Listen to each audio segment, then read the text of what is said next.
It just turned way... You doing okay there, camera? It just turned way brighter for a second. Also, hello, everyone. What is going on here? Let me adjust some things. Well, you guys can see my ring light. Don't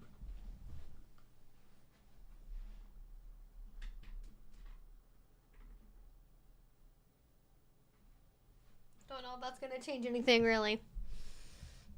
I feel like that's more... This seems better. I feel like this is better. We like this better, I hope. Hi. Hi, everyone. Hi, happy Halloween. Welcome. Oh my gosh, thank you all so much for waiting for me. Somebody's been waiting for 10 hours? Well, okay, they're the MVP then. Whoever that is. Thank you. So, water. We have pineapple kiwi water, courtesy of Smart Water, which I like probably more than is good for me. Although the bottle always gets like weirdly deformed, whatever. I feel like trying to change that on camera would be like weird. Is this sexual somehow? I feel like it might be sexual somehow. I probably shouldn't do that. Alrighty, you can see I have the pet play ears on. This is my not Halloween costume. Just thought it would be a good reason to seasonally break these out, you know. I have a very pumpkin-y related surprise for you all later. It's going to be our little treat after we talk about something that has very much captured my brain for the last couple of days. I have been so busy. I have been doing so many things. I filmed a video earlier today. I filmed like 2 days ago. I filmed 2 days before that. I've just been filming, editing. We are doing a movie night on Patreon tomorrow. We're going to be watching Interview with the Vampire. So that's very exciting. Yay. On Patreon. I've been dealing with so much stuff at work that I have no clue what's going on with Sabrina and Gus. So I'm ready to listen. I hope that you and everyone in chat is doing well. Well, strap in. So this is going to be a general Q&A. Don't worry. We're going to do a little Halloween Q&A hangout. It's going to be a normal thing for the most part. But the first 15-20 minutes here, going to be a little bit of a discussion about a particular topic. Feel free to ask questions or add your ideas or whatever else. But yeah, just same basic rules apply. 18 plus only, please. Read the rules below. Read the FAQ. No spam. No, just be a good internet citizen. A netizen, if you will. Is that a thing? Do you guys remember when netizen was a thing? People were like, ah, yes, netizens. This is going to be a term that catches on. And then it didn't. Does Bandit enjoy wearing clothes/costumes? She silently tolerates it. She's not very opposed to it, but she will, like, she has a whole little, like, Tom Nook Hawaiian shirt that I put her in sometimes, and she doesn't, like, try to take it off, but I don't know if she actually enjoys it. I do try to get her to associate it with treats, though. Netizen is still using the K-pop fandom? Fascinating. I had no idea. Okay. Sorry, I just feel like my throat's really dry. So, Sabrina and Gus. I just feel like 2021 is the year of, like, toxic relationship things getting uncovered. Like, we're suddenly going to talk a lot about more undercover bad things in relationships. And obviously, if you don't know what I'm talking about at all, I would say, like, content warning for, like, pregnancy loss and relationship abuse for, like, the first 15, 20 minutes here. So if you're not in the mood for that, check it back in a couple minutes and hopefully we'll be done. But I very much think that it's important to talk about toxic relationship patterns, how to recognize things, analyzing bad behavior and talking about it in public. That's why I talked about, like, James Charles texting minors. It's why I cover Marilyn Manson. Sometimes, obviously, it is related to BDSM, but I also think that knowing about how to have a healthy relationship is, like, the basic foundation of how to build a kink. And so, like, having the understanding of, like, healthy sex and healthy relationships is really important. So, I've never heard of either one of these people before. I oddly know who Eddie Burback is, who is one of Gus's very close friends. I did not know that they had a podcast together. I've only ever watched, and only very recently started watching Eddie Burback's content on YouTube. So on Twitter, a couple days ago, I saw a tweet from somebody talking about this person named Sabrina who had put out a video that was originally titled "My Pregnancy Almost Killed Me." Later, the title was changed to just be "My Pregnancy." And in the video, she mostly talks about the failings of the medical healthcare system in America, doing a great job, where she got pregnant, not on purpose, with a boyfriend. She took a pregnancy test at home that was positive. She went into a Kaiser Permanente affiliated facility and got confirmation of the pregnancy. She intended to terminate the pregnancy, and apparently Kaiser Permanente, despite the fact they were in California, refused to do the procedure, and so they referred her out to Planned Parenthood. And as part of the process to, like, you know, actually get the abortion, they have to confirm that a fetus is actually there. So they did an initial ultrasound, and despite the fact that she had elevated pregnancy hormone levels, which I believe is HCG, she had elevated levels of hormones, and then they did not see anything on the ultrasound. And they basically told her, oh, well, maybe you're not as far along as we think you are, so come back in a couple of weeks. And because she wasn't planning on getting pregnant, she didn't know exactly how far along she was, which I feel like is understandable. That is not part of my experience, but I'm asexual, so I can understand how other people's lives would be different in that regard. So she didn't necessarily know how far along she was, but she always felt like something was wrong. And at this time, she didn't ever actually name Gus in the video, but people had sort of figured out through later tweets and just like some real internet, like connecting the dots, that the person that she was talking about was her partner at the time was most likely Gus, who's another content creator on YouTube. And Gus, they had planned, and this is sort of like an interesting thing to talk about in terms of like communication and consent issues, is Gus had always said, and they had agreed to, like, if we ever accidentally get pregnant, we will terminate the pregnancy. And Sabrina basically said that navigating through the medical system, she had always gotten pushback during the whole process about, like, are you sure? Are you really sure? Because if you're not 100% sure, like, we can't do this. And so she was getting a lot of pressure from the medical side of things to basically doubt whether or not she wanted to have an abortion or not, and dealing with like the influx of like early pregnancy hormones, dealing with the symptoms of that. Like, she at least wanted to have the conversation with Gus about like, I'm still gonna do it, I'm still gonna terminate the pregnancy, but can we at least talk about what would happen if I didn't? Which I feel like is a perfectly reasonable conversation to want to have when you're dealing with something that's like new information in the moment. Because you can always talk about, in the future, if this happens, like, this is the ideal scenario we're going to agree to do, right? This is our intention. But I think it is worth checking back in and reevaluating in the moment when that thing actually does happen, and at least kind of like talking about, like, hey, this like medical system is making it really hard for me to get an abortion. Like, what if for some reason I can't do that and we have to like continue this pregnancy? And he would say things to her like, if you did that, you would ruin my life. That would be the worst thing that ever happened to me. Which I feel like those feelings are valid. Saying that to your pregnant partner is perhaps not the reasonable thing to do in this scenario. You can have those internal thoughts, like, obviously, if you have the potential of accidentally becoming a parent when you don't intend to, that feels really scary. That can feel really overwhelming. I understand having a very intense reaction to that. But I also feel like they were also adults at the time. I think they were like in their early-ish 20s, like 23, 24. And again, maybe this is my perspective as an asexual kind of clouding things.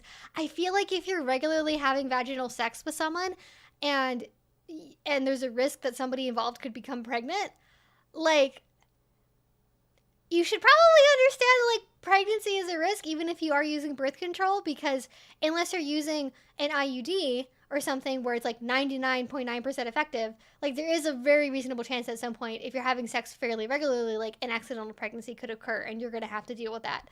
But instead he just said, like, if you do this, if you keep the baby, you're going to ruin my life and I'm going to break up with you, which is like horrifying. I feel like there's a much more diplomatic way to handle that. So let me tell you guys what I think that might look like. So I feel like Gus dealing with his really strong emotions in the moment of panic and feeling like he's not in control because he's not the one who's pregnant. He isn't the one who's going to these medical appointments, right? Like she could decide to keep the baby theoretically, and that could ruin his life.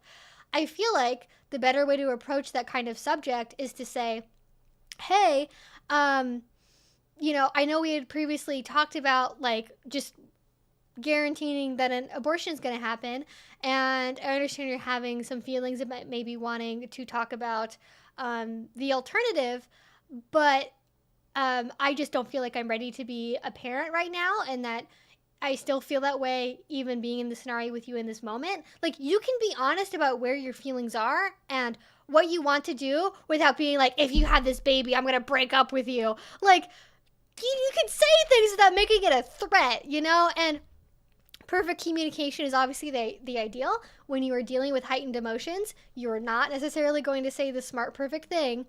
But I have, hi everyone, what did I miss? We are talking about what I will call reproductive coercion. We're talking about reproductive coercion, the medical system, and covert forms of abuse as this lovely start to this conversation.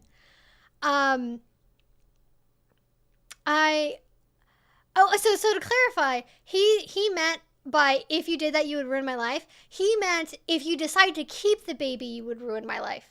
Personally, I have had experiences to the opposite, so I'll just insert that in here right now.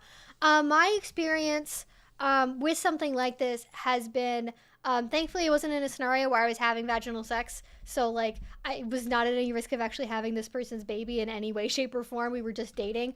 But I was in a relationship with someone at some point where when we would have, and I think I was kind of around the same age that Sabrina would have been at the time that this happened to her a couple years ago, but I had a partner that felt very strongly entitled to have a woman continue a pregnancy even if she didn't want to. Like, he kind of had the opinion of like, well, I'm the man and it's my sperm and so it's 50% my child, so like I should get equal say in whether or not she's allowed to have an abortion. And it's like, okay, well, if it's 50% and 50% and you go to the abortion clinic, who gets to make the like split decision? Is that the doctor's decision? Like, who gets to decide if it's a perfect 50-50 choice? Or are you saying it should be 60-40 or what? And basically he made the case that like he thinks she should be allowed to like force a woman to have a baby if she gets pregnant with his child, because like, oh, well, I promise I would be a single father and I promise I would pay child support. And it's like,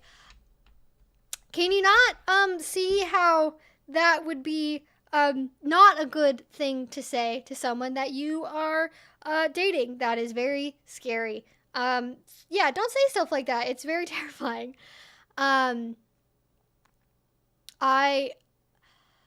Who are these people? They are both content creators on YouTube. One of them has a podcast, but they're both like comedian YouTubers. But Gus Johnson and Sabrina. And from what I don't really know anything about either one of these creators. I don't have any particular investment in this like outcome other than like as like a woman listening to a woman, hearing that story, having a similar experience in terms of the partner communication in the opposite direction, and knowing how scary like hearing that kind of information can feel. So to get back into the timeline of the story, Sabrina has found out that she's pregnant. She wants to at least have the conversation with her partner about like what would happen if we decided to keep it, even though we're not planning on it, just to sort of like theorize it. Because I think at this point they had been together for about a year or so. And I feel like if you have strong feelings for someone, if maybe you're on the life path of like eventually we'll have kids, or maybe you want to get married at some point, like if that's your life plan with this person, maybe it is worth talking about like, hey, what if we get like pregnant ahead of schedule, basically. That seems like a reasonable conversation for me to have. But Gus was not there for it. Sabrina continued to have like fairly severe pain throughout like the earliest part of her pregnancy, which doctors continued to brush off. They would tell her to go home. They would tell her to take a Tylenol. They literally were not paying attention to any of her medical symptoms, because I know this is a random layperson, but if you have elevated pregnancy hormone levels, which is HCG, and you do not have anything showing up on the ultrasound when you're scanning the uterus, that is a warning sign for an ectopic pregnancy. And people at Planned Parenthood, bless them, Though I love going to Planned Parenthood and I've had nothing but good experiences with them, in this case, they definitely fucked up. They definitely fucked up. And eventually, one day, Sabrina woke up very early in the morning, around 4 a.m., and she had just crazy intense pain in her lower left side. Like, kind of, the very, like, if you've ever experienced, like ovulation pain, like that location, but just very sudden dramatic pain to the point where she couldn't stand up. She had to, like, crawl to go to the bathroom. And it just, she had the same scenario, went to the doctors. They told her, oh, it looks like your hormone levels are down, like you're probably miscarrying, like go home and have a miscarriage. Which is like, bedside manner is very important when you're dealing with subjects like this, especially when you're not getting emotional support from your partner at the time, who's just like crossing his arms at home going like, when is the abortion gonna happen? Just being very frustrated with the whole process. And she was still waiting at this point. Like, she had been told by Planned Parenthood to go home and wait 2 weeks to come back in again to see if there was something viable to, decide which abortion method was going to be used or if they were going to do any at all. So in that time, she experienced a lot of very severe abdominal pain. Several days later, she kept like calling a nurse hotline. She kept trying to check in with people because something felt really, really wrong. She was in so much pain that she was barely able to eat, but like her lower abdomen was expanding, and everything just felt really painful and awful. And eventually she ended up going to the ER and insisting on some more like advanced imaging. And basically what they ended up finding out is she had an ectopic pregnancy that had ruptured 5 days ago. She was bleeding internally the entire time. No one believed her, and if she didn't get emergency surgery that second, she would die. And she could die during surgery as well. Where was Gus during this time period, you might wonder? Apparently, being very sick of her and her damn medical issues. Because she called him on the phone, I believe, and she said, like, I'm feeling really awful. I'm taking myself to the ER. And he said, okay, well, like, I'm, like, filming a video right now. And then after that, I'm supposed to go out for drinks with friends. So, like, I'll see you later, I guess. Like, have fun at the ER. Can't make this shit up. So instead of going with his girlfriend that he knows is pregnant, which, by the way, because of the fact that the pregnancy would ruin his life, she was not allowed to tell anyone in her life that she was pregnant, even though she was planning to get an abortion. He didn't want anyone else to know about this.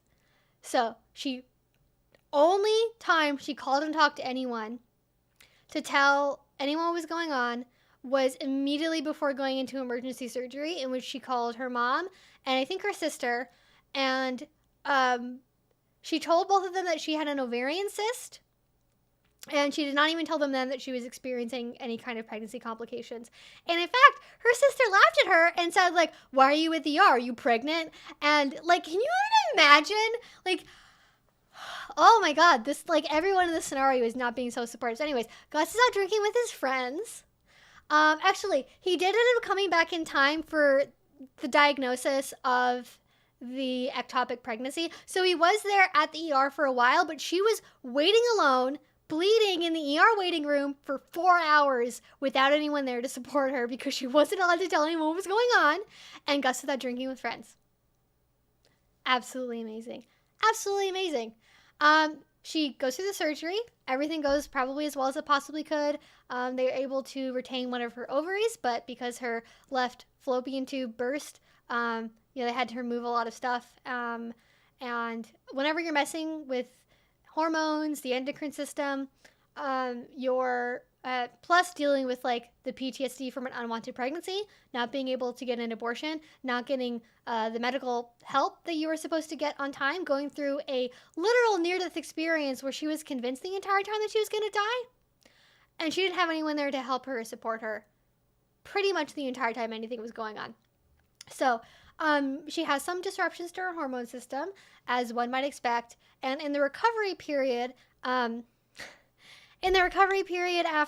she goes through this literal near-death experience, and she's going through very dramatic life changes and hormone changes and everything else, Like, Gus eventually just treats her like he's sick of her. Like, he literally, like, starts to refuse to take her to doctor's appointments. He basically doesn't believe her when she talks about her symptoms anymore. And in order for them to be validated, she has to, like, call a doctor on the phone and get the doctor to validate the feelings to him. So that way he will drive her to the doctor's appointment. Usually she will just go on her own. If she goes with him, he will be in there with her, like, double checking all of her symptoms to, like, clarify if he feels like she is exaggerating something or making something too dramatic. And it's just really shitty. Like, and he said, and elevating from the previous things we've heard Gus say, he said stuff like, anyone else would have left you right now. Anyone else would have left you right now. I understand, Gus, that dealing with big boy emotions is very hard. Dealing with intense adult things like sudden life-changing medical emergencies and unwanted pregnancies are very dramatic. They're drastic. Most people are not prepared to handle them emotionally or in any other sense. Do not tell your fucking girlfriend that has PTSD, that can't talk to her family members about what happened because of your bullshit, that anyone else would have left her by now because she had the audacity of losing part of her reproductive system that regulates her hormones. How dare you? So rude. Oh my gosh.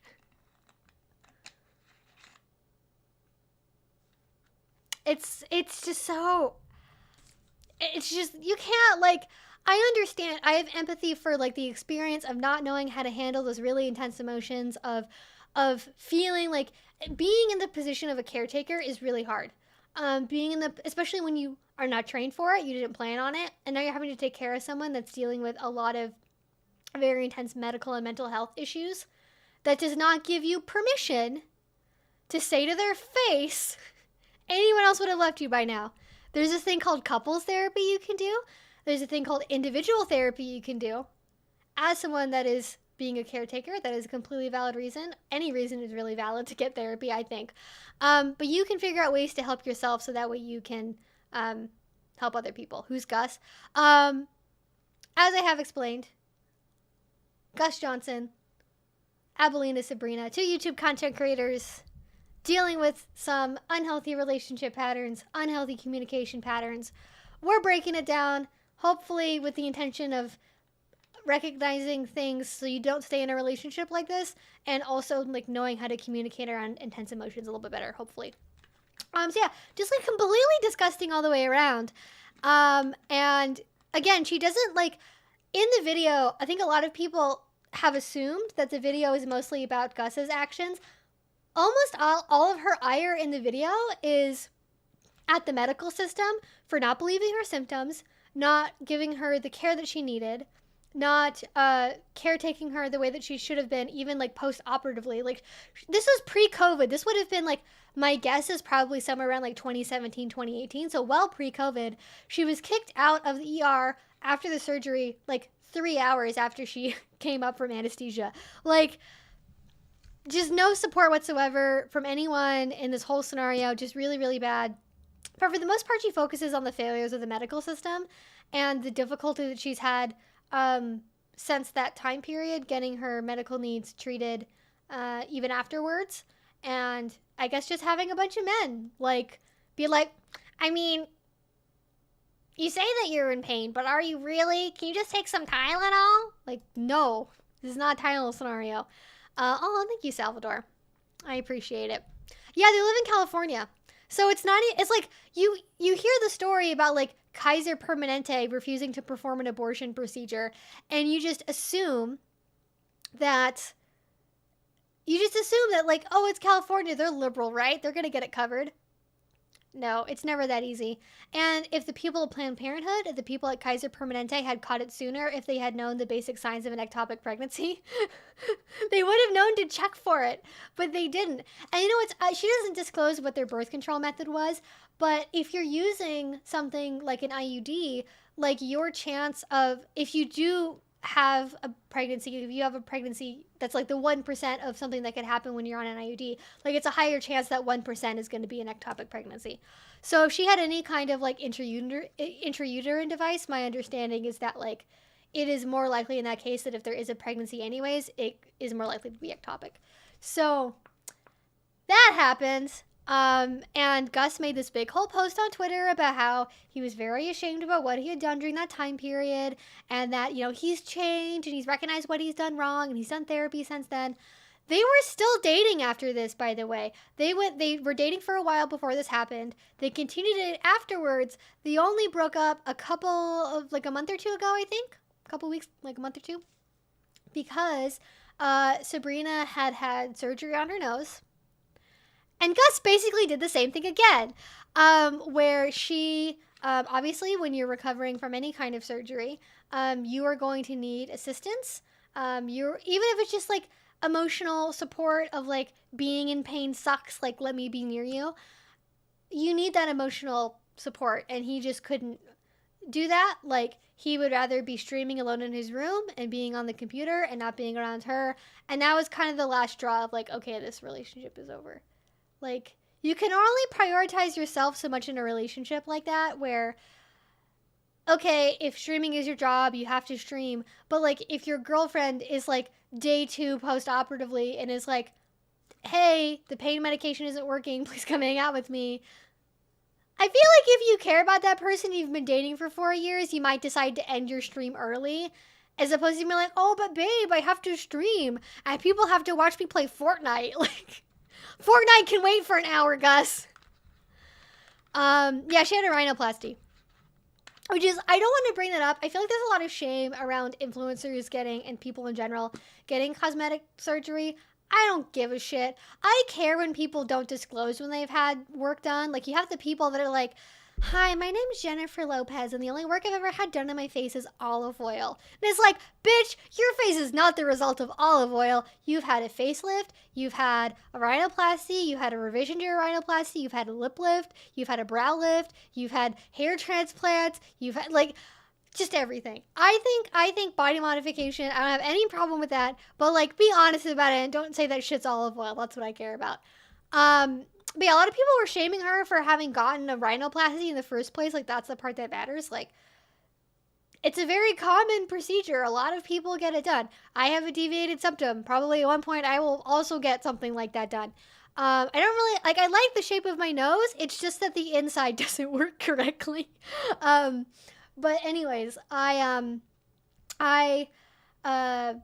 anyways, it's just, like, the fact that there were, like, years between these two events, and Gus originally showed that he couldn't be there for his partner emotionally at, like, one of the hardest points, if not the hardest point of their entire lives together. And then again, even with something very basic, very simple, non-life-threatening, he couldn't be there for her to support her as a partner. Like, don't be in relationships if you, like, don't want to emotionally support your partner.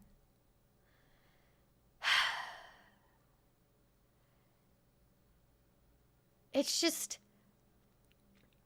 I just can't. Like, it's interesting because I've heard people sort of sympathize with Gus and be like, oh, well, it's so hard to know what to do in a situation like that. And I'm like, yes, but we can also talk about what could have been done better, and especially because it is a pattern of behavior, and it's not just like, oh, you know, they were 23, nothing like that had ever happened before, they didn't know what to do. It's like, okay, well, now he's had this second chance of, like, showing he can be there for a partner during a medical event, and, like, could not do that.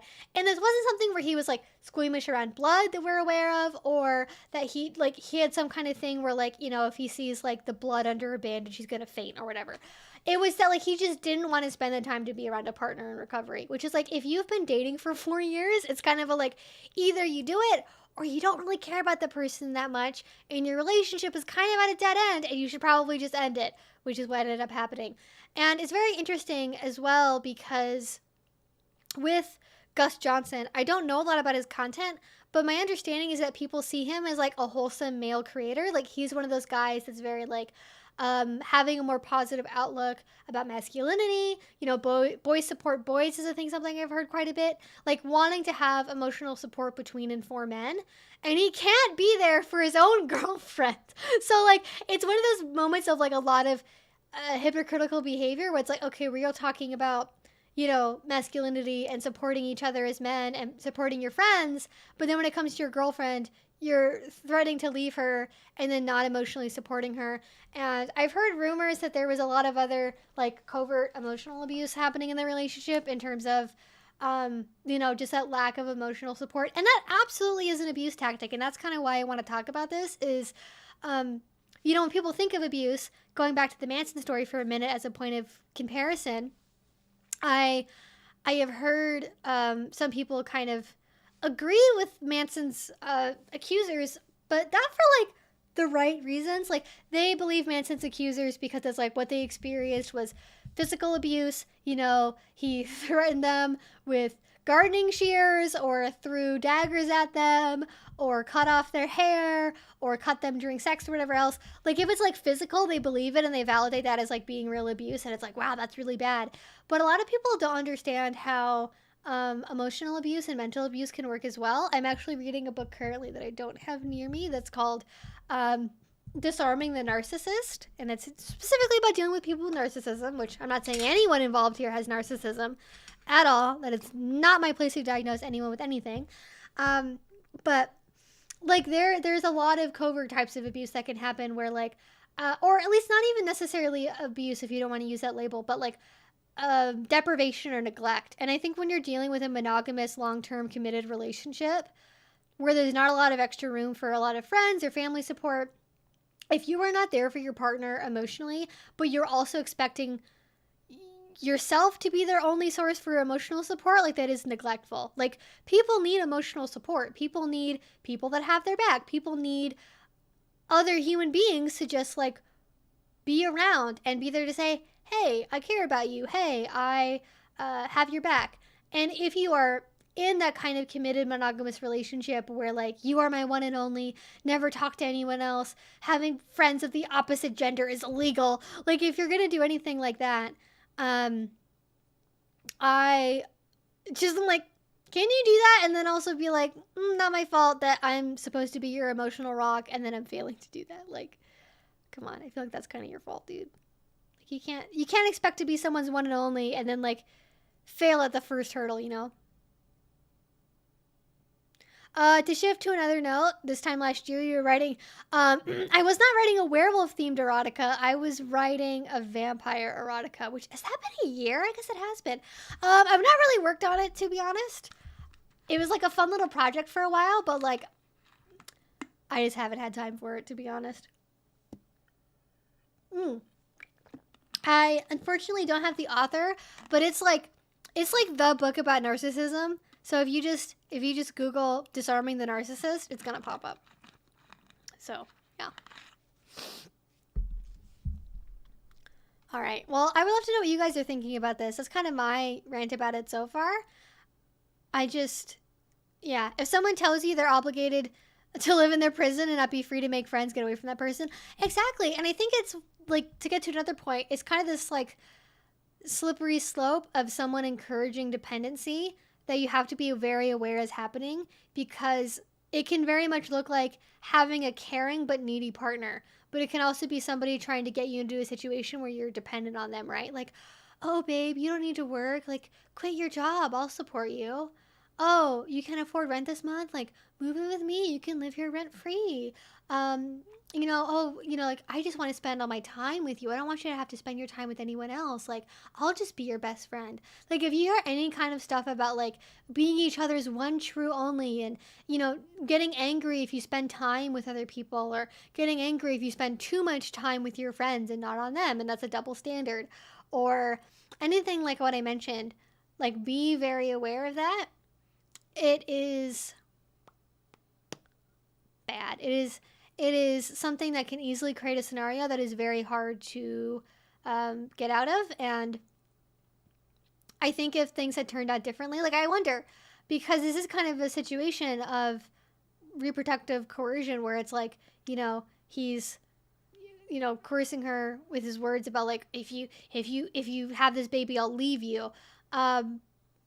that isn't, I feel like that's not a very supportive thing to say. And so I wonder, like, if she would not have had an ectopic pregnancy, if everything had gone, like, perfectly normally, and if an abortion had happened or hadn't happened, like, what would the fallout of that have been, right? Like, and obviously I don't think they've had anything like that happen again. Although now she will be forever at future risk of having additional ectopic pregnancies, because once you have one, you're more at risk for having additional ones in the future. So I just wonder, like, if things had gone out differently, what would the reaction have been? Because I think having an agreement is good, but like having conversations and checking in the moment when you're faced with that reality is probably also a good idea.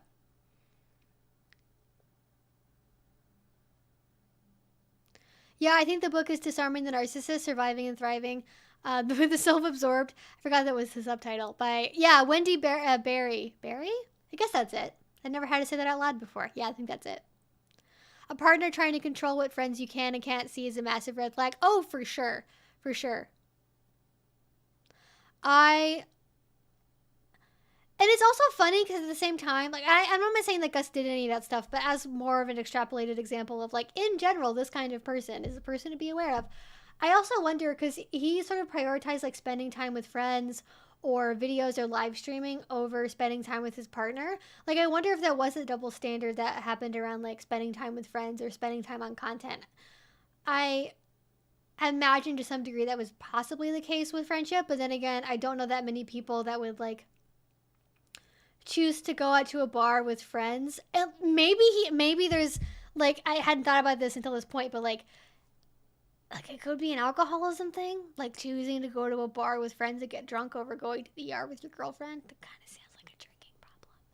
Kind of sounds like that. Like, again, not Gus in particular, but in general as an observation. If I heard somebody in the abstract tell me that their boyfriend chose to go to a bar and get drunk over going to the ER with them, that person possibly is dealing with an addiction issue. Because I've luckily, like, very rarely ever had to go to the ER. And the only time I've ever had to go to the ER, like, is Valentine's Day, of all things. It was Valentine's Day of all things. And you know what happened? Like, it wasn't like, oh, sorry, I can't go, I have plans. Like, literally, like, all of us as a friend group, like, went together to the ER to support one person.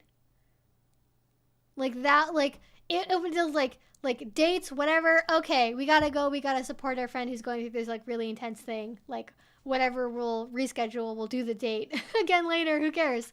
Maybe I just happened to have had a good friend group at that point.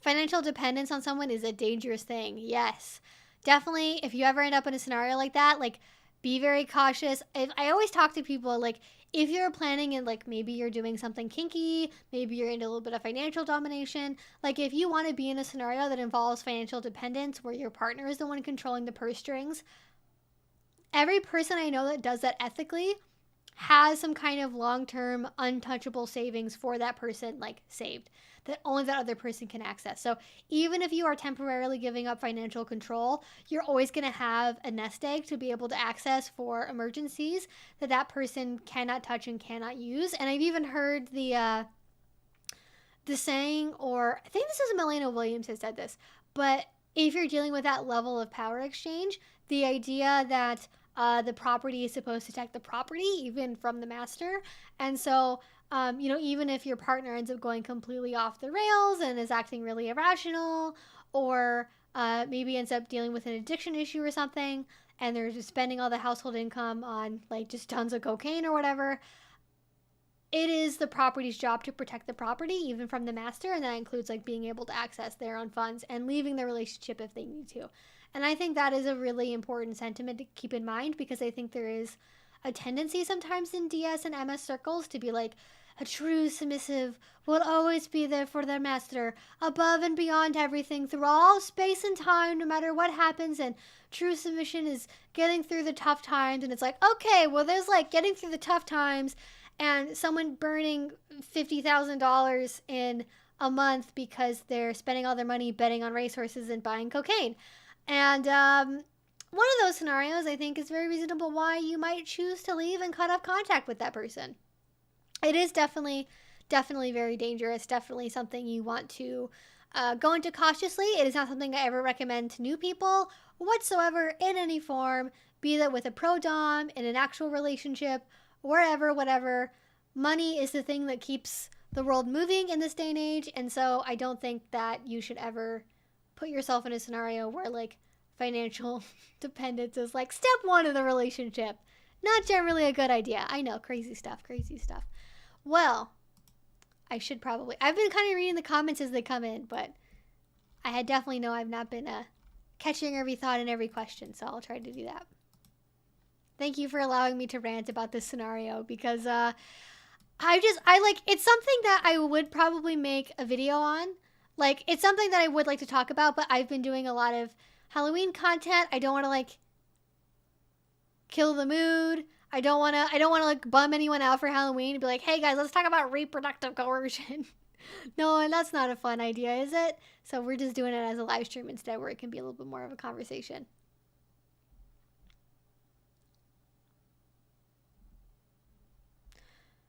Oh, yeah, if you want another good source for dealing with narcissism, look at theremin trees on YouTube. That name is very familiar, but I don't think I've seen their stuff yet, but thank you.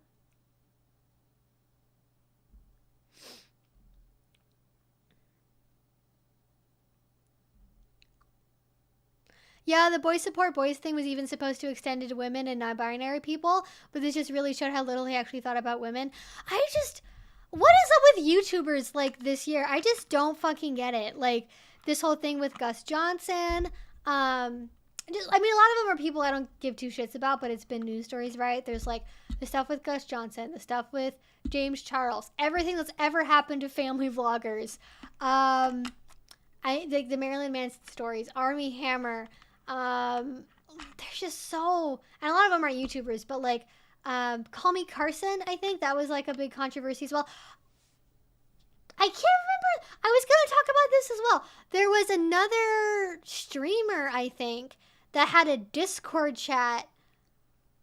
I don't trust people. I don't trust people. I just don't trust people anymore. So, which is maybe smart, but it seems like it's smart, evolutionarily speaking at this point. But there was a YouTuber or a live streamer or something who apparently had a Discord chat where he was asking minors to take the BDSM, like, .org quiz or .com quiz, whatever it is. Like, literally asking 15-year-olds to say whether or not they enjoy the idea of being tied up during sex. Literally a thing that happened. And this guy was an adult. He was not a minor. I think he was like 20 or something. And these were like, 14, 15-year-olds. Discord should just be terminated. I just think, I don't know what to do. It's just overwhelming. Like, there's just so much bad shit happening with so many people just misbehaving left and right that, like, I want to believe that people in humanity can get better and we can teach people how to do better. But sometimes I feel like 95% of humanity just stays the same amount of bad, and then 5% ends up getting progressively better, you know? Like, what the fuck? Like, come on, like, I mean, I guess, like, it would be worse if you just asked them for just straight up nude photos, but, like, why in the world? Like, and also, here's the thing. I'm pretty sure, I'm going to go to the BDSM.org whatever website right now, and I'm pretty sure you have to say you're 18 to be able to take the quiz. So, like, that should probably be a red flag, right? If you're, like, it's, like, BDSMtest.org. Okay, yes. All right. Take the anonymous thing. Yep, not a robot. Yep. Literally, you, like... The first category you can pick for age is 20. That's the first one. They still don't have an option for asexuality under the orientation option, but yeah, it should be, if the first option is 20, that should be a red flag that it's not for you to take as a 14-year-old. And understand that it's inappropriate for you as an adult to ask a fucking child to take this. Like, literally, like, the third question I'm seeing on the screen right now is, I prefer making the sexual decisions for my partner as this gives me more control. And you want a 14-year-old in your Discord chat to answer that question? Because the opposite version of that is also available on this quiz, which is I prefer my partner making the sexual decisions in the bedroom and giving up control. Like, can't make this shit up, folks. Somebody did that. Somebody just went and did that. They really did. They really did. I've also seen the dude that made Skyrim IRLs on TikTok murdered his ex-wife and her new partner. What the fuck is wrong with TikTok? I swear to God. There was a story going around that I heard, and I'm not on TikTok at all, so I hear all of this like completely third hand. But my understanding is there was someone on TikTok that got in a gun accident with one of their friends and then like continued to make TikToks like nothing had happened. Like they had committed manslaughter and then just kept making TikToks. Just gonna, sorry, I gotta keep making my cosplay TikToks, you know, gotta get that coin or whatever. What the fuck? Like, TikTok is just, makes no sense. I don't understand it as a platform, really. Although maybe it's just because I'm an old curmudgeonly YouTuber and nothing is fun anymore. I had no idea about the one with his wife. Like, that's crazy. That's just, I don't even know what to say about that. It's just sad. It's just sad. Yeah, and it's, you know what's interesting about, going back to Gus for a second, what I find very interesting is if you go to Gus's subreddit, which I think is just like r/Gus Johnson.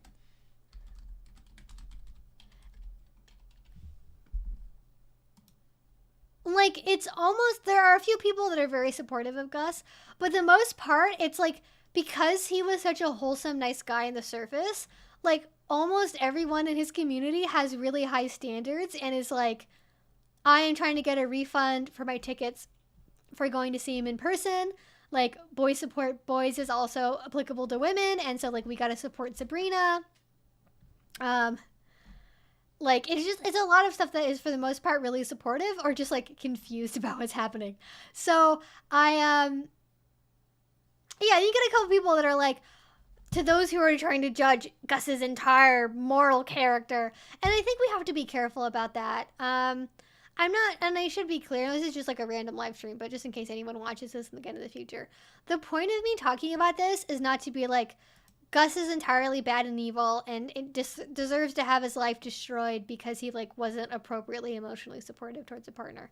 The point is that like, Gus established a pattern of behavior where he did not emotionally support a partner as he should have, proceeded to build a brand that was based around being wholesome and supportive towards his friends and other people in general, and then failed to do so again at a later point in time, demonstrating that he hadn't learned his lessons.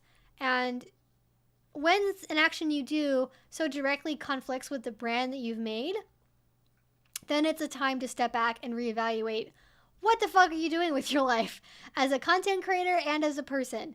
It's not about him just being bad evil man, is bad and evil, and I don't like him, and I'm gonna virtue signal that I don't like him. Like, it's about like having a conversation about the ways that abuse and coercion can happen in relationships that can very much go unrecognized, and especially in people that a lot of people look up to and think are nice people and wholesome. No matter how nice someone looks on the surface, no matter how much they seem like a wholesome, nice guy that always does the right thing and is a feminist and a whatever, it doesn't matter who they say they are or advertise themselves to be. It's their actions that matter. It is their actions that matter.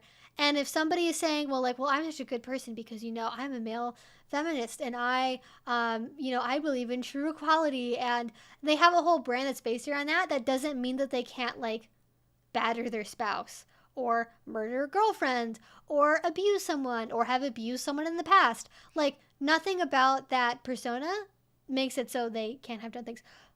Oh my gosh, I forgot you were doing the thing. Oh my gosh. Hey guys, wait. I have a surprise. Hi, little baby. You gotta lift your hat. Your hat fell out. Let me fix it.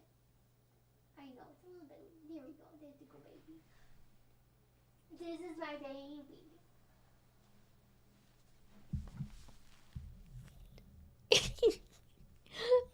Look at you, sweetheart. Look at you, my little pumpkin baby.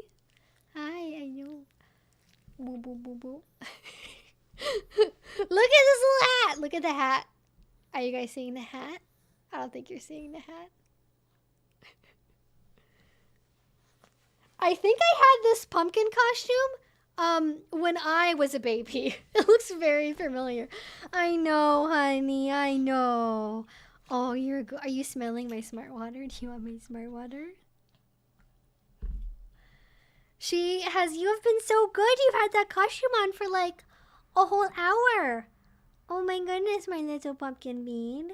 My little pumpkin latte. My little pumpkin latte. But yes. This is a cat costume, I've been told. But yes. Feast your eyes upon the glory. I know, you look like you're just like Bandit's face right now. My little pumpkin baby. She is smirking. She's like, look at me. Look at me, humans, and my pumpkin costume. I am Osmodinus. All who look upon me shall weep. Her name is Bandit. Hi, little baby. Do you want your hat off? Which part do you want? Or you keep it on? Do you want to keep it on? It's like hard to get her on this and like show the glory properly. I don't know how to do this exactly. If I do this, if I get you closer. There we go. Look at that. Don't want to look at the camera. Look at her little face. She's like, no. No, humans. No. No. Go girl. She got lots of treats when we put on the costume. So we make nice associations. We make nice associations with costume. We wear costume, we get treat. We put on costume, we get treat. Yes. Yes. Raise her like Simba. I don't know if I can do that. It would be like this. Like it doesn't really work. All right, I know. I'm gonna stop torturing you, honey. I'm gonna let you back down, okay? Good girl. Can you a treat? Yes, can you a treat? Where did I put the treat bag? Oh, I have taunted you. Sorry, I have to get her a treat now because I forgot I put the treats away. Sorry.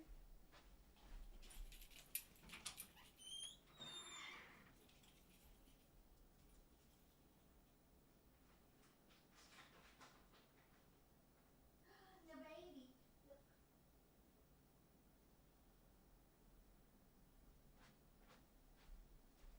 Yeah, her hat fell off. The hat fell off. I know, the hat fell off. R.I.P. hat. Maybe I probably can't wear this hat. I am the Pumpkin King now, bitches. You can't stop me.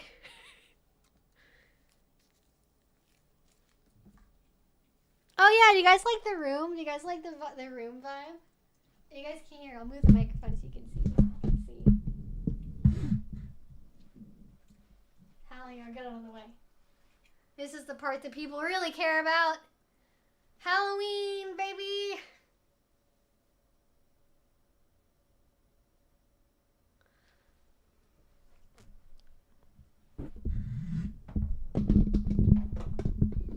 Alright, Bandit has treat now. All is right with the world.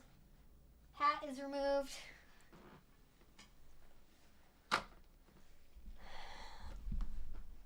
Alright, welcome back to the live stream.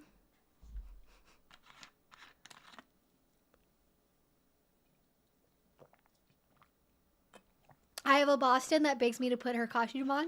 Oh, that's so sweet. That's amazing. I love it. I don't think she notices. I think she probably noticed the hat, but I don't think she really cared about anything else that was happening. TBH. TBH. Yeah, so I guess let's get back to some questions, get back to some commentary. How are people thinking? How are they feeling? I mean, obviously, the pumpkin was great. The pumpkin was amazing. We love the pumpkin. 2 thumbs up on that one. Very much worth it. It's like the only Halloween thingy I'm gonna do. I really wish I could have taken her to a pumpkin patch wearing the pumpkin costume, but that's just like not in the cards.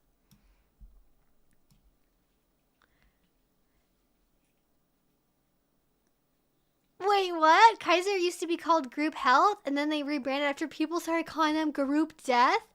I went to Group Health for a few years. The doctor I saw was very kind and cared a lot, but he was not 100%. What? Oh, that's so sad. I didn't know. I've never had Kaiser Permanente, so I have like no opinions about them as like a health insurance thing. That sucks. As soon as the live stream is done, I'm like totally gonna enjoy sitting and reading a book for a little bit. I have like done a lot of computer stuff today and I'm just like over it. My eyes are like, look at a thing that exists in real life. Stop looking at a computer screen. The hey, you could have ruined my life by almost dying is a lot worse than a communication issue. Well, I think that you could have ruined my life part was specifically in response to keeping a baby.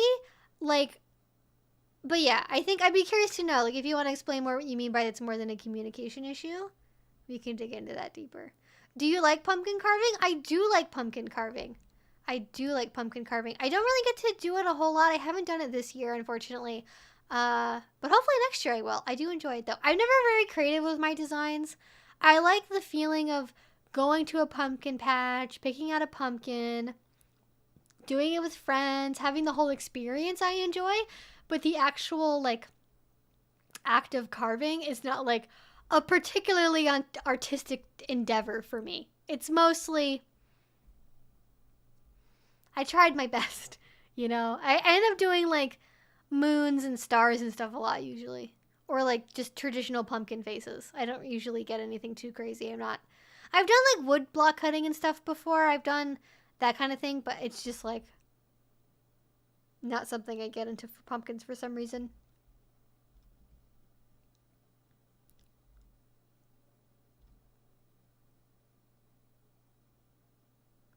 Oh yeah, no worries, Sophie. I am totally happy to re-explain kind of what I was talking about. It is not annoying to have to give a little recap. Recap. Yes, that's the word. I can use the English language to say things sometimes. I highly doubt Gus would comprehend the seriousness of couples therapy. I do wonder sometimes, like, I have very much of the philosophy that I think people can change, but they have to want to change first. You can't, like, make someone change. You can't force them to do it. And this kind of goes, like, you know how I talk about, you can't make somebody that's not kinky. Like, if somebody's vanilla, you can't make them like BDSM. You can't make them be into something they're not into. And I think the same thing goes for a lot of other things in life, but like if you're in couples therapy and you're having issues around like having more positive communication with your partner, or is that on my screen? Is that on my face? I can't tell. I think that's on my screen. Yes, that is no, that's on my face. What is on my face? I think I got eyeliner on my face. Unfortunate. Oh yeah, I probably have some eyeliner left over in my hands, probably from doing my makeup earlier. But yeah, I feel like if you're going to couples therapy and you need to change your communication patterns, like you have to be there and be present and want to change that, not just be like, oh, I'm doing this because my nag of a girlfriend's making me do it. Like that's not going to be a mind frame for success, is it? My costume was half angel, half demon. Ooh, that's a good one. That's a good one. I like it. Red face paint on one half, clear glitter on the other, horns, and an EL wire white and red halo. Oh, that sounds so fun. I love it. That sounds great. I love that idea. What I really, like in my heart of hearts, what I would love to do for a costume for Bandit one year is I really want to get her like a little flannel jacket that I can like cut up a little bit and make it look like kind of tattered so I can have her be like a baby werewolf. I want her to be a baby werewolf, and then I can be like a big werewolf, and she can be like my little baby werewolf. That's what I want for her. The ultimate couples costume. Me and my dog being werewolves together. Okay, we have a super chat. Any favorite Halloween type games you like to play with friends at parties?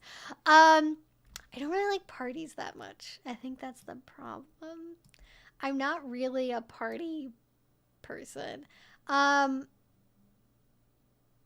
I have been to adult Halloween parties in the past, they've been like, let's have a bunch of apple cider and smoke on the deck and then like play a board game for 4 hours or like somebody, or like watching movies or something. There's not really a lot of like super Halloween themed activities. I am sure if I knew more of them, there would be ones that I like, but I don't really know any like Halloween themed games. Just thinking, I'm like, have I even played like a Halloween themed game? It's like a board game or a video game or something. I mean, I think one year we did have a bunch of people over and we watched them play blood porn. Does that count? That was entertaining and fun, watching people that had never played blood porn before just get thrust into the game. I guess that's probably Halloween themed, right? That counts. I don't really like go to parties. Like, my idea of like, I like being with 1 to 3 people, or maybe like 1 to 5 people. Yeah, 1 to 5 people. 1 to 5 people, small group.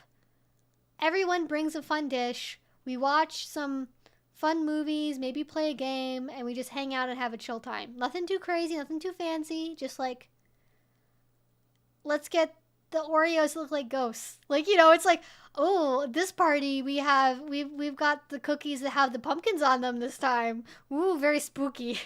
You know, that's my friends.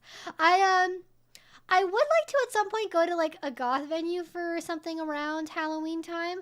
But the fucking, oh my god, I've talked about this before. The goth club near where I live is just like the most elitist bullshit that I can't believe still functions as like a goth club. So there is a goth club that is still in operation in my city.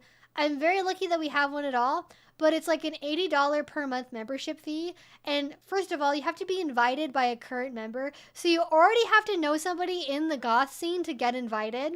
And then after you get invited, you have to go to a certain number of parties. Then you can apply for membership. And then after you get your membership, in order to maintain it, you have to go to a certain number of events every month.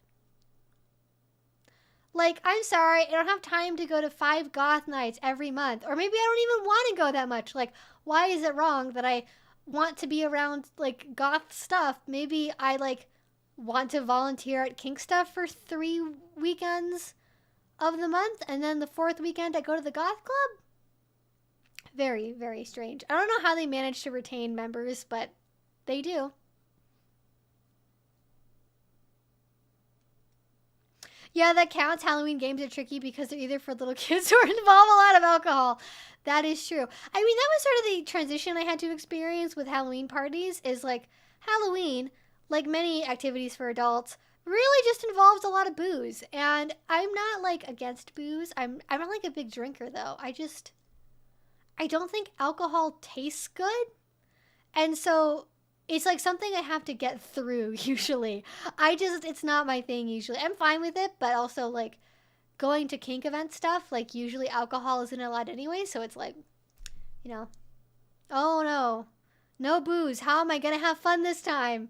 There's no other alternative. How can I have fun as an adult without alcohol facilitating things? Who knows? Surely no one has any ideas about that. Controversial opinion. If you're in a relationship with someone, you should prioritize them at least somewhat. I know, wild. I mean, I will say, as a slight caveat to that, playing devil's advocate for like 0.2 seconds here, if you are in a consensually non-monogamous, ethically non-monogamous, polyamorous, whatever you want to say, any kind of relationship like that, let me drink some water here before you finish that thought.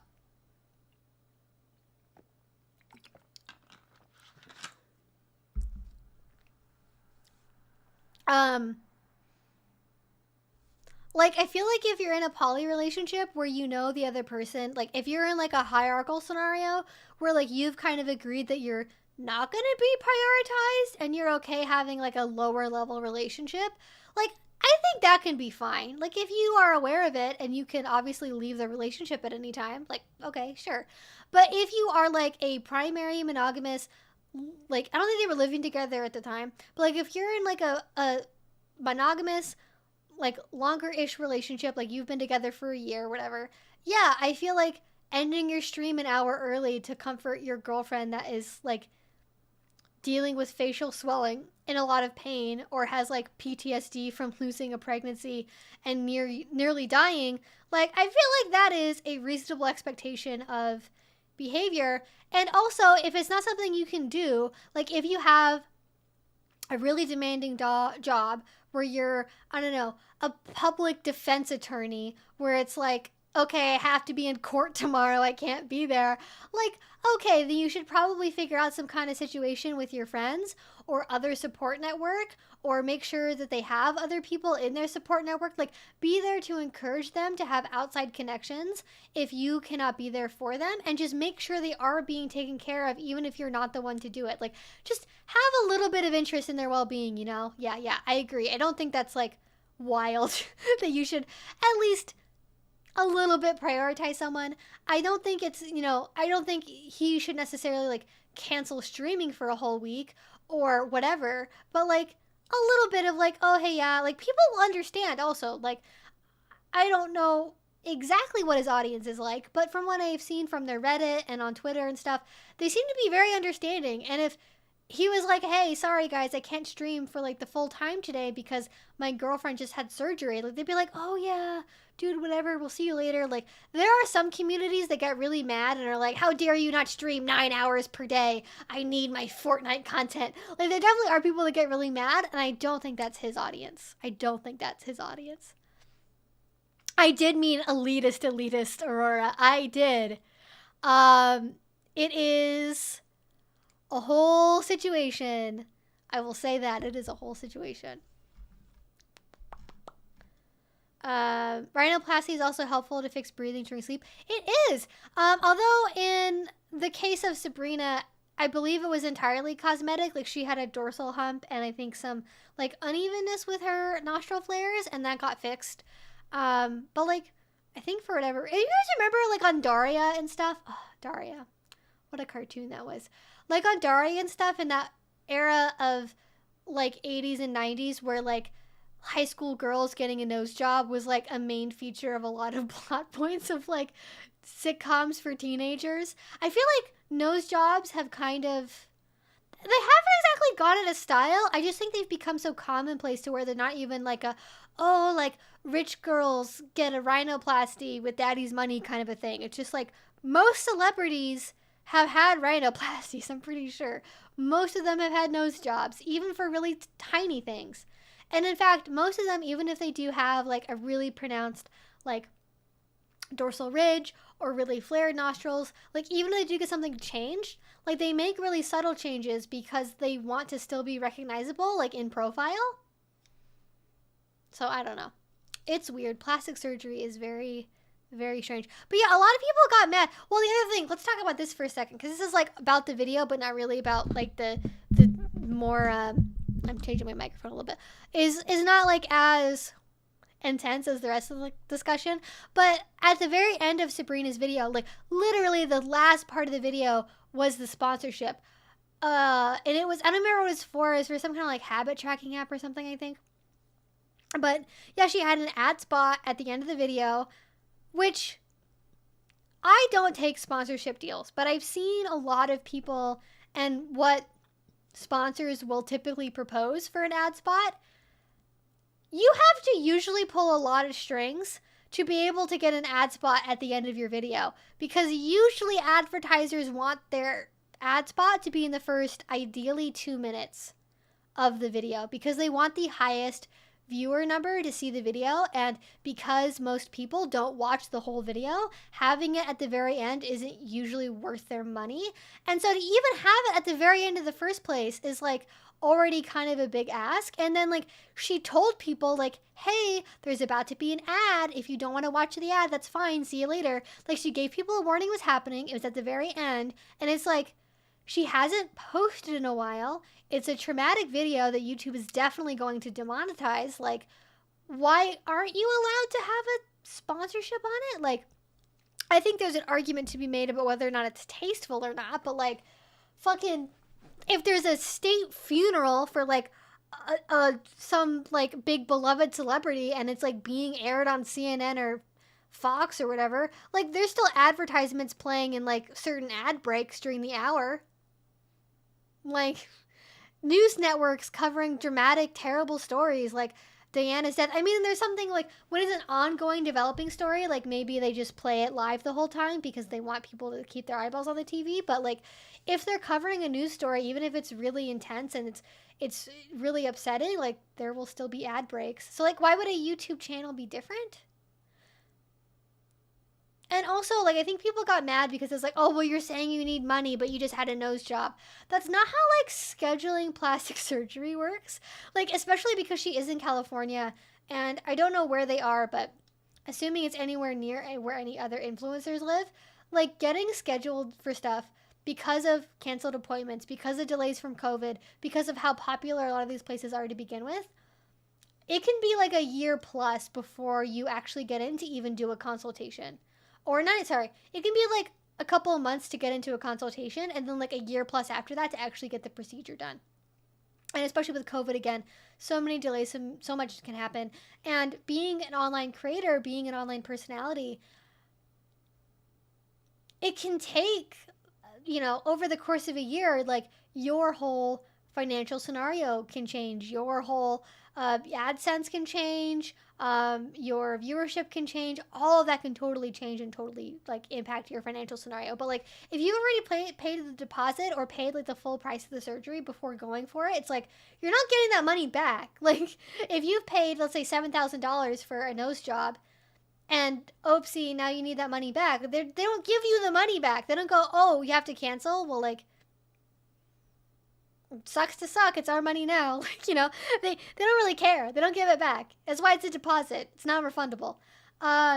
So I think that's just sort of strange that people are really mad at her for having an advertisement in a video. And mad because it's like, oh, well, you're saying you need money. Well, it's also like she just had to suddenly leave the partner she's been living with long term. And I know from fucking personal experience that shit's expensive. Like, I don't know what it's like in California, but I live in a fairly big city, and the actual cost of physically moving stuff, the time that it takes to do that, so the break you have to have from your work in general, moving into a new place to live, the time to take to find it, paying a deposit, paying first and last rent, buying new furniture. Like, I didn't knock out my savings having to do that, but like, I probably moving in and like getting everything settled, I probably spent close to 5 figures. I probably had to spend somewhere between like $8,000 and $10,000, I think, to get everything like fully moved in, rebuy a bunch of stuff. I also had to replace a lot of my equipment just because like things got broken. Like it gets very expensive. Maybe it actually wasn't that much. I may be exaggerating now that I think about it, because it's like dishes and furniture pieces. Like maybe it's more like 5,000. I may be slightly misremembering stuff in my case, but like it could, if you're in California, like it could easily be 5 figures of like money you have to spend suddenly moving. Sorry, I have no idea what the story is here, like in general. Okay, at some point, I am gonna not repeat the story anymore because you just need to rewatch at some point. The story is that there was a boy and a girl named Gus and Sabrina that were in a relationship that got accidentally pregnant. Gus acted inappropriately when she dealt with severe medical complications. They stayed together anyways. He repeated that behavior at a later date, and now she ended up having to end their relationship. The end. That's the story. Once upon a time, far, far away, although sadly not far away, and this is a very real story, unfortunately.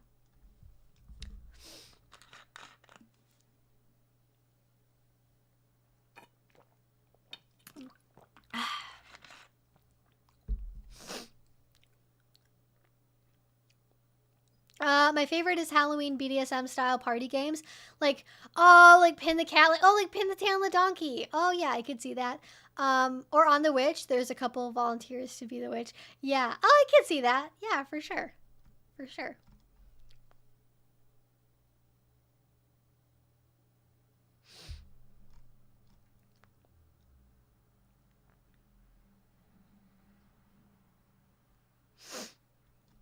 Okay, I'm scanning through for questions.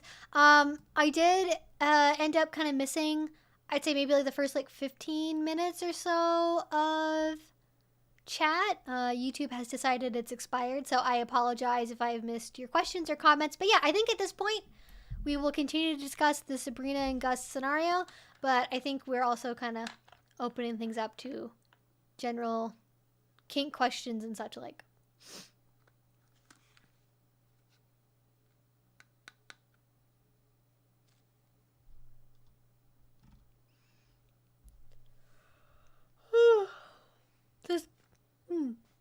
Does Bandit's hat fit around the cat ears? The what? The what? My what ears? You mean these? You mean these ears? The ears that are not cat ears? I'm taking the piss. They do not. It looks like this. I tried it on earlier. You missed it because you probably weren't paying attention. It just does this. I cannot be the Pumpkin Queen. Or the non-gendered Pumpkin King. I refuse to believe the title of Pumpkin King is non-gendered. I phrased that weird. I refuse to believe that it is gendered, and so therefore I believe the phrase Pumpkin King is inherently non-gendered and can belong to anyone. Yes, I am dog. You must be new here. I am not cat, I am dog. Every time I wear these ears, I get somebody who thinks they're cat ears, and it's like, no, they're Pomeranian ears. I have bigger ears that are like wolf ears, and one, they don't fit on the screen that well, and two, I feel like they don't look good on me. Like, I feel like these much more suit my face. Like, they just suit my face better. I don't know. I really like them. Okay. Thanks for opening topics. I didn't want to Oh, we have a big one. Okay. We got 4 for 4. All right. We'll get some water in my mouth before we read this little essay we got going here. We love the long questions. Let's break it down. Let's do it.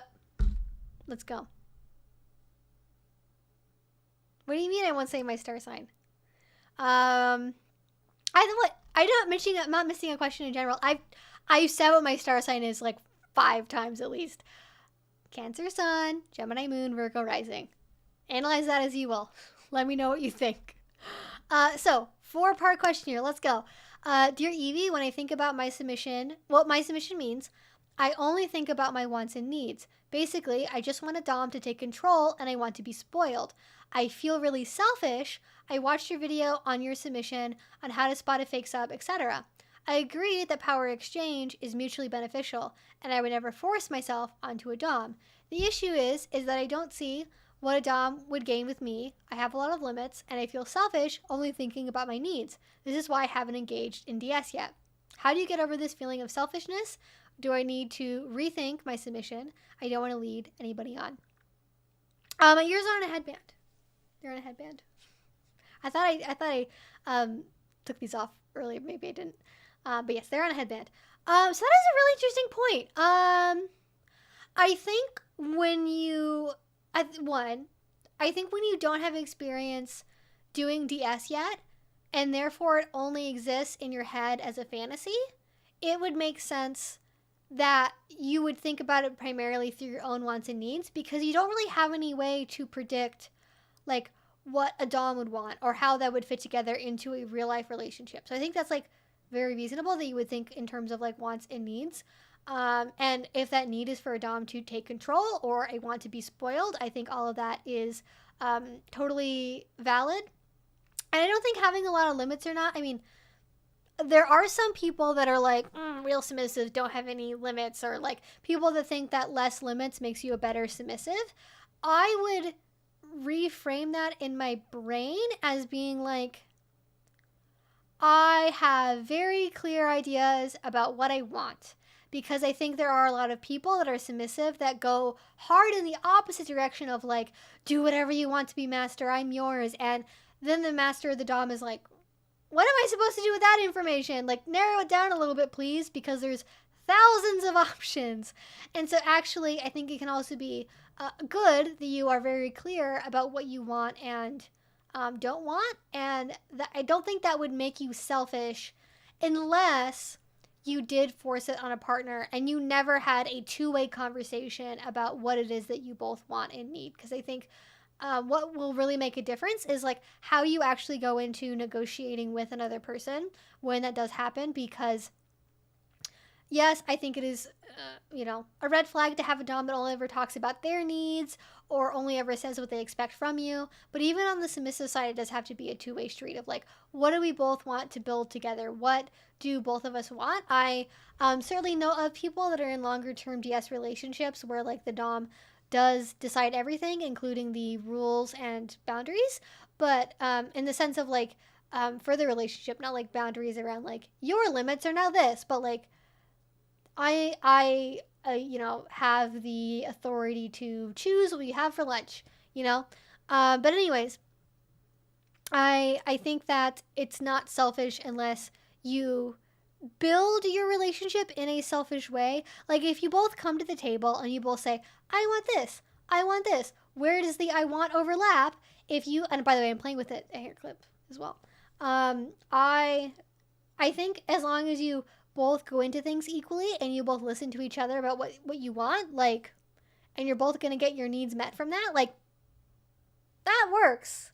And I think there are definitely doms that really like that spoiling thing, like having like kind of a princessy sort of submissive, really like doting and caretaking, and that is very appealing for them.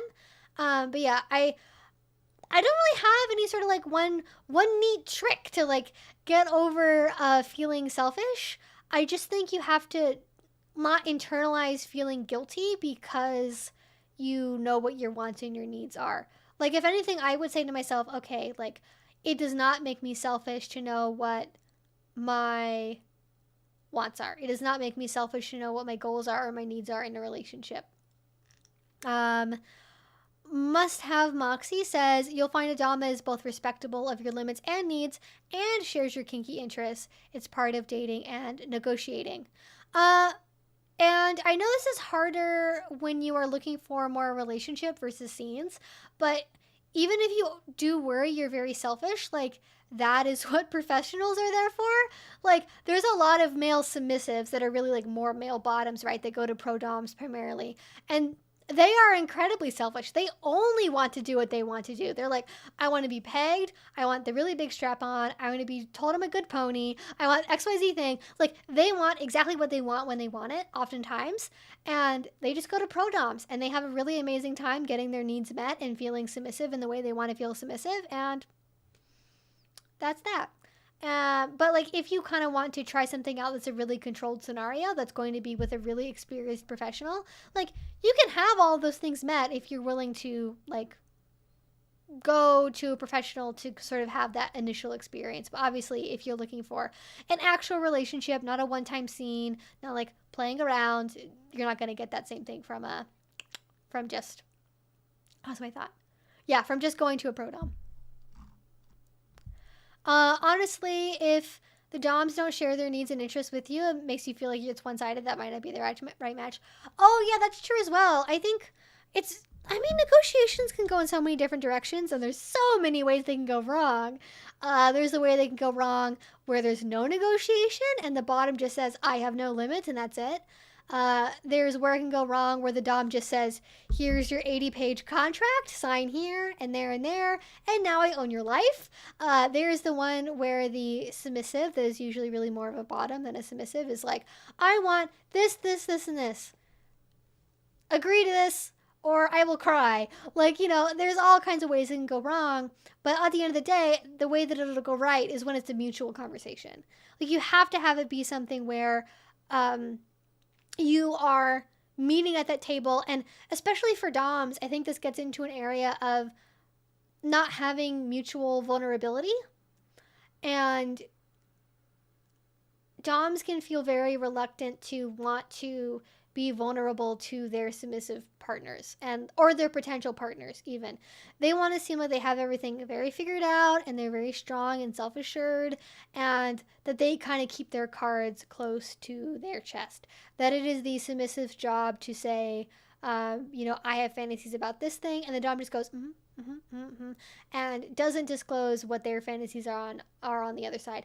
I have been in scenarios like this before where I have been negotiating with someone, and even after knowing them for a very long time as a play partner, like, we would negotiate and they would kind of say, okay, I want this or I want that. Like, they would kind of say yes or no to my ideas, but they were very reluctant to say, this is my fantasy, this is what I really want. Like, and maybe it was because I was asexual and they were worried about like freaking me out or something. I don't know. That definitely happens sometimes as an ace person, where like somebody maybe usually would share something, but because I'm ace, they don't know how to handle it and think that like telling me their fantasies could be crossing a boundary. So they don't even ask, and they just like ignore it, which is like, I'm not a baby. Like, you can tell me what you have fantasies of. I promise I will not melt into a puddle.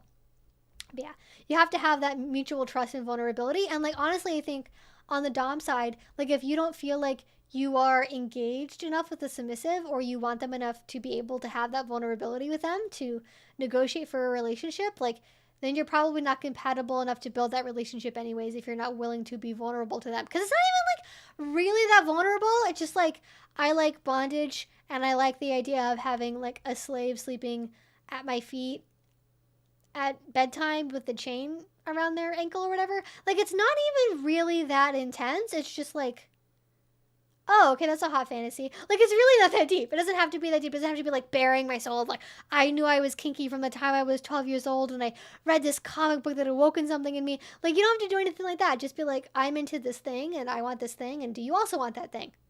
Doesn't have to be that bad. Doesn't have to be that bad. I wish I had a question to ask, but I'm in the stage of, I know there are things that I don't know, but since I don't know what they are, I don't know what to ask about. Does that make sense? Oh yeah, for sure. I get in that stage as well. No worries. But maybe listening to some answers and some questions will help inspire you. Ah, interesting point, Doug. Or, sorry, I just combined Jonathan and Doe, and somehow that made Doug in my brain. Jonathan. You don't have a point or frame of reference for the other person's view and needs if there isn't another person yet, so technically it's impossible to be selfish at that point. Yeah, I think that's a good way to think about it as well. Because I think it would be one thing if you were telling me, like, I met a new partner, but, like, the only thing I think about is what I want. Like, that's different from, like, in the abstract, when I find the idea of a dom, this is what I want to have, versus, like, now I'm thinking about what I want to build with this particular person. Because at the point another person enters into something, that is when you have that conversation where it becomes a mutual thing and not a one-sided thing.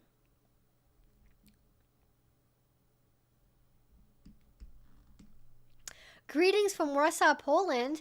Whoa, welcome, Poland. What time is it there? It's probably like, I'm gonna guess 8 a.m.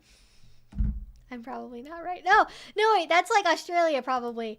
Or like, I think it probably is like 11 in Australia. What time is it going to be in Poland? Like early morning. It's like 2 or 3 in the morning, maybe.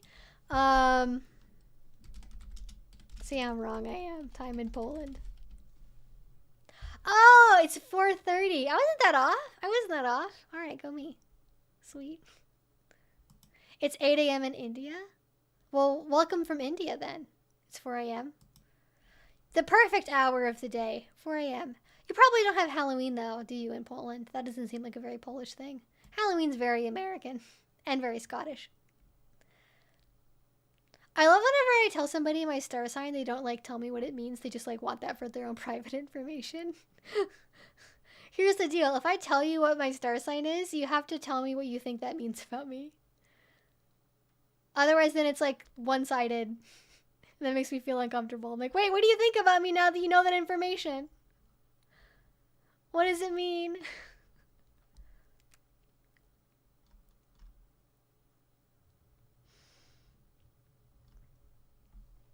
I agree with what Evie said. Communicate, find the intersection of your wants and needs, and be willing to be a little flexible. It's hard to be truly selfish when you're flexible. This doesn't mean give your dom permission to blow your boundaries to be totally clear. It just means that taking a generally flexible track to what you want and then what they want is a good policy.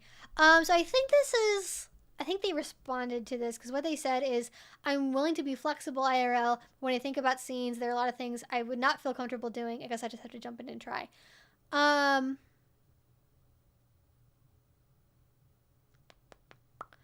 I would say, I'm going to be like the devil's advocate of the devil's advocate. I think you have to be somewhere kind of in like the middle of all those ideas.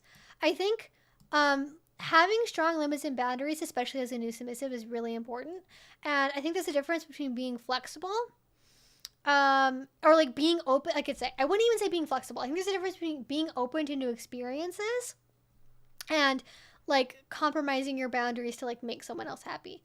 I don't think that when you are first exploring that you should be getting into scenarios where you are just like doing a bunch of things at once that could be something that makes you uncomfortable. I think if you are dealing with a good dom that is a good partner for newer people, you would be in a scenario where you would say, I'm not really sure about all of these things. I definitely know I don't want to do this stuff, but I'm open to like ABCD, right? And they can use ABCD working entirely within your comfort zone to make different scenes, try things out one at a time. Like ideally, if you're like, let's say you're into the idea of over the knee spanking, schoolgirl outfits, a ball gag, and hair pulling, and that's like the wheelhouse you're in. Like, you can try one of those things on its own and just see how it goes. When I was very first in the kink community, I had a partner that I did a lot of, like, just random experimenting with. Like, we never really did, like, a ton of proper scenes, but we would, like, hey, let's try what rough body plays like. Let's try blindfolds. Let's try a gag. And we would just, like, try one thing at a time and just, like, hang out together and have a fun day together and just be like, this is fun, this is cool. And that would be what we did. And that gave me a lot of very informative experience about things I knew I would like and what I would want to sort of have those building blocks figured out for more complicated scenes later on. And as you get, I think as well, like I think if you are going to be flexible, it should be in the sense that you should be open to changing your current opinions about things. I don't think you should necessarily say, I will do whatever you want, or everything is up for negotiation. I think if you have very firm things you know you never want to do, that's totally okay.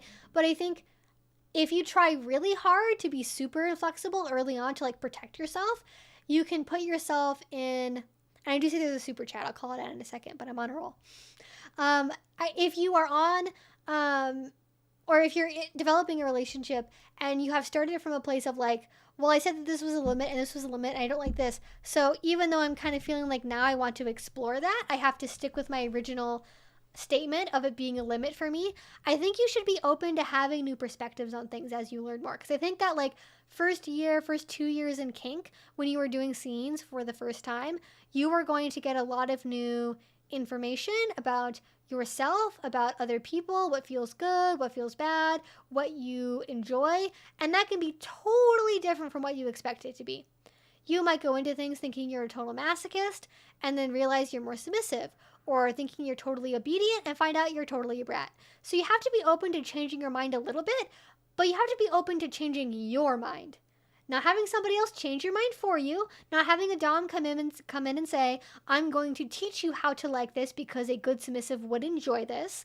Not anyone trying to make you feel lesser because you do or don't want to do something, but on your own internally going, oh, originally I thought this seemed kind of weird, but now that I've seen more about it or I've had something similar done, maybe I am more open to trying this. So don't pigeonhole yourself too early on, too drastically.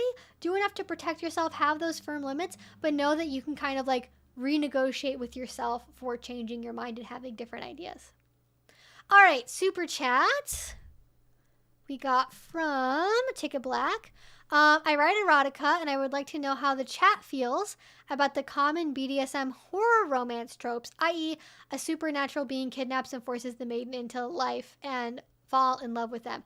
I mean, I personally love that shit. I think if it's more romance focused, like, I'm into it pretty much. The sex part I don't really care about, but like, if it's like, ooh, a super rich vampire, like, notices me on a trip to a foreign land and then steals me away to be the head house mistress or whatever for his new, I've just completely lost the plot of what I was trying to talk about. It's like, where am I going with this story? But like, you know what I mean, right? It's like big, powerful, supernatural being kidnaps me, does whatever, makes me become a maid at his estate or whatever. Like, yeah, sure, whatever. I'm into that. Cool. I think, well, I also wonder, is it being sold as BDSM erotica or is it not? Because that may change things slightly. If it's like disguising BDSM as not BDSM, it's a little bit more borderline for me. But in general, I feel like horror is one of those things where it's like allowed to be tropey, and relying on tropes is kind of good. Does that make sense? I don't think tropes are as bad with like horror stuff as it is with maybe other genres where like a ton of originality is more the baseline. And what if the roles were switched, i.e. the beast gets Stockholmed by beauty? I mean, I love role reversal stuff. I think it's really fun to play around with you know, inverting the gender expectations, inverting the power expectations. I mean, like, how many ideas did I give in my Halloween costume video where I was like, oh, hey, do this thing. But you can also be like the Little Red Riding Hood that got the, you know, pulled one over on the big bad wolf, you know? Like, I love that stuff. But yeah, I would love to know what other people think about it, for sure. Give me a second here. I'm going to take a break to drink some water. How we doing, little baby? Let's see if she's still wearing her costume. Where is she? Where's my baby? I think she may be out in the living room. Actually, I don't see her in here. If she gets too hot in here on the carpet, she likes to go hang out in the living room.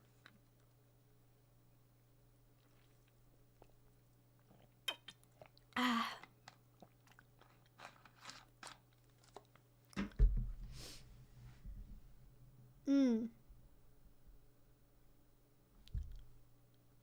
What was the Beauty and Beast book you mentioned that was BDSM?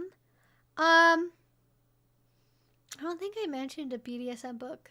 Oh, there's a Sleeping Beauty trilogy that's by Anne Rice, which has like nothing to do with Sleeping Beauty at all after the first chapter. It's literally a framing device and it never shows up again. That's it. It doesn't really mean anything long term. Which I have thoughts about. I have not filmed that video yet, but a full review of the entire Anne Rice Sleeping Beauty trilogy is forthcoming. I just have a lot of quotes I gotta sort through first. So when I get the quotes sorted out and kind of order my thoughts about it, usually when I review a book, it is just pure ranting. It is just pure, unadulterated, my thoughts coming out of my brain as I think about them, with like occasionally a quote that I want to bring up. So yes, it will be reviewed soon.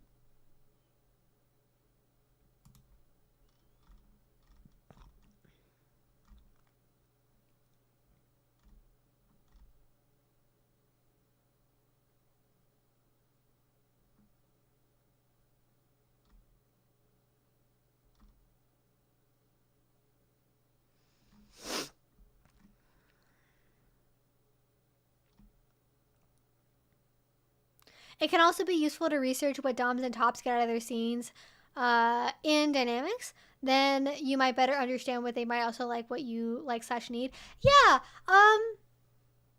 I think, honestly, I would say that not having any pretense about what you think a dom or a top will want might actually serve you better, because then it allows whatever doms you're interacting with to be their full selves and not be like, oh, well, I thought a dom would want this. I thought a dom would want that, because every dom wants different things. Some doms like really bratty and feisty. Some doms like really obedient and quiet. Some doms want both. Some doms want neither. Some doms want you know, just like egalitarian most of the time and then like complete slave the other. Like, it can be all over the map in terms of what different doms want. And so, I mean, I think in a general way it can be good to understand what the other side of the slash is interested in and how they find kink and things like that. But like, I wouldn't necessarily base your like submissive self around like, this is what I think a dom in general would want, because different doms definitely want different things.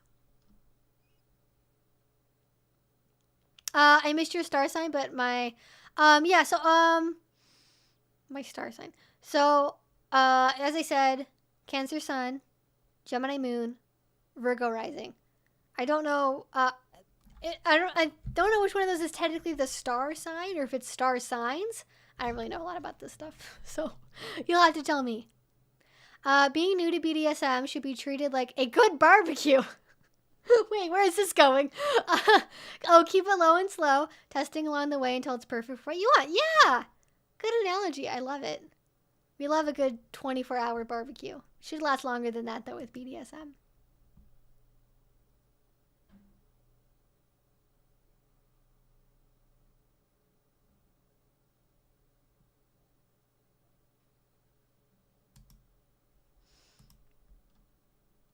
We love good out-of-the-box analogies on this channel.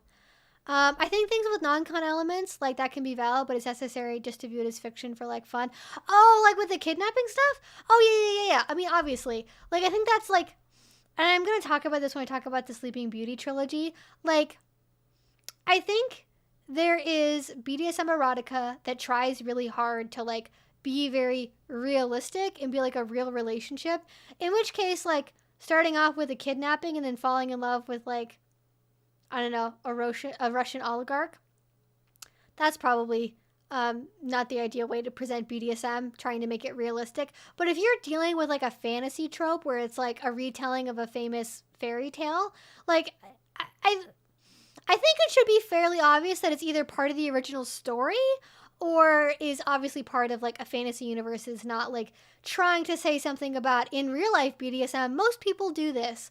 And so I have found that I'm much more forgiving of tropes or unrealistic things happening in general, or unsafe things happening in general, in very like fantasy story driven erotica versus like stuff that tries to be more grounded.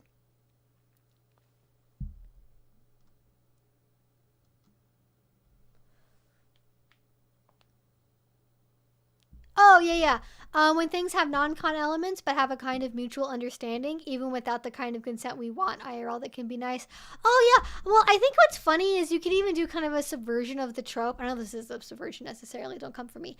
But you could even have it set up where you might set up kind of like in media res kind of scenario where the plot is starting with a kidnapping, and then at the start of the next chapter you realize like it wasn't a real kidnapping, it was like a fun game the two were playing, and it's actually, you know, everyone was in on it the whole time and they were acting like they were being kidnapped, but really they've been dating for like 2 years. I think that would be funny. I would love to see that, where it's like, oh my god, I'm being kidnapped and being taken away by this horrible monster, and then at the end it's like they're like laughing and doing aftercare, and we're like, hey, what did you think about that? Oh yeah, that was so much fun, let's do it next week. Like, I think that would be really funny. I don't think anyone's done that though, so take that idea, make it original, do it, make it happen. All right, 10-minute warning, everyone. 10-minute warning. Just to let you know, if you have not asked a question yet, please do. I'm trying to get through everything, but I know we spent a lot of time talking about Gus and Sabrina, so you know, which I'm glad I had the opportunity to talk about it. So thank you for being here for that. I just want to let everyone know where we're at, in case you've been holding back a question you've been desperate to get answered.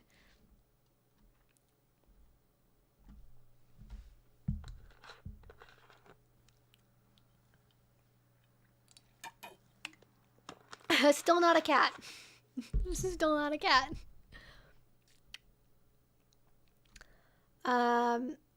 Selfishness can be necessary to get things we don't have already. One way to find if you ask for too much is to ask and take to heart when that comes next.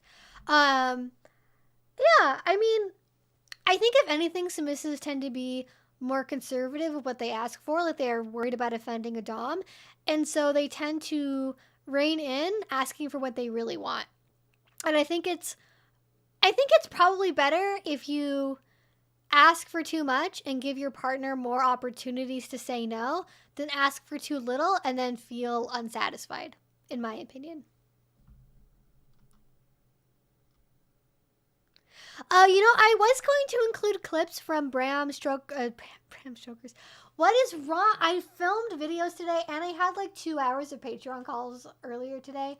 And so like my voice is just like not working anymore. I'm just like so done. My voice is like, stop talking. No more talking. No, so Bram Stoker's Dracula, I wasn't planning to include clips from that in my video on vampire roleplay, but it turns out that Interview with a Vampire and Dracula are the only clips of it you can find are like 240p like Chinese subtitles, like just the worst quality ever. And then even for the ones that you can find, they have like a big watermark in them because they're from like some kind of official movie reel channel. Or if you do upload a clip, it like instantly gets claimed. So I just don't have any clips from that in my vampire video. Although I would have liked to, because I think there's a lot of like intimate moments that are a good representation of having that as like a power exchange thing, in my opinion at least.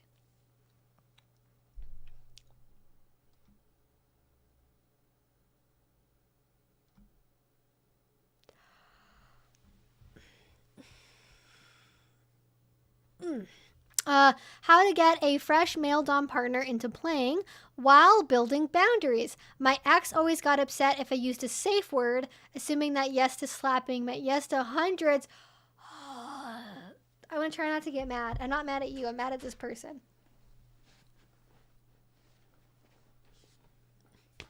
In the Fry's model of consent, as presented by Planned Parenthood, the S stands for specific, as in giving consent to a specific activity, not universal blanket consent.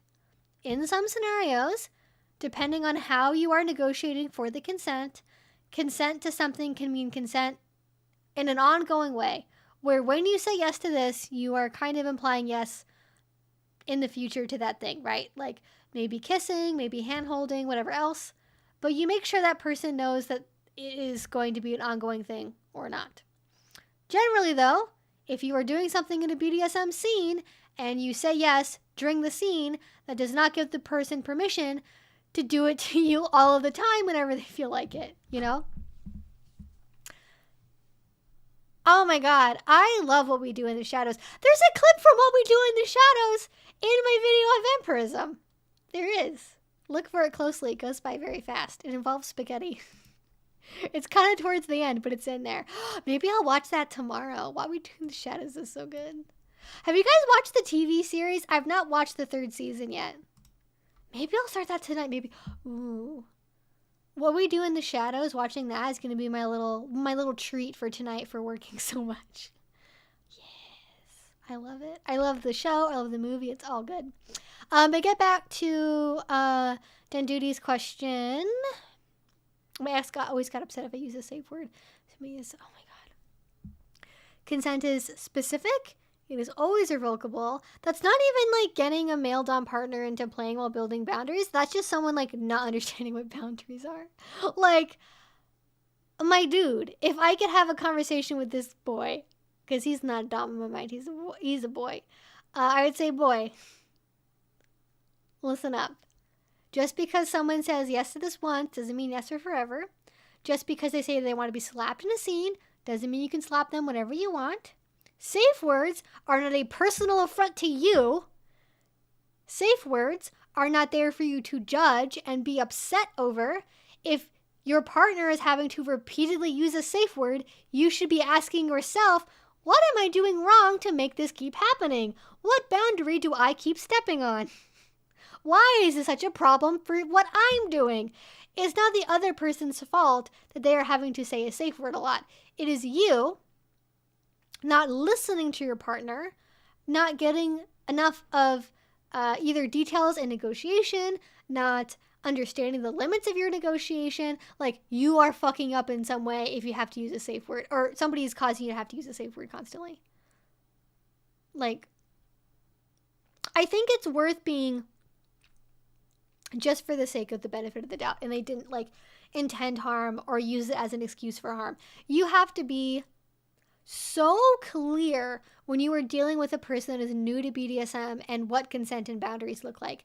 Because for the average everyday person, clear consent and boundaries are not part of an everyday life experience. Most people do not have that. Most people basically kind of think, well, it would be weird if I have to ask for permission to kiss her, right? So like, once we do this, I can do it all the time, just like with kissing. And like consent is very fluid and implied, and like, it's just very messy. Like, vanilla consent is very messy.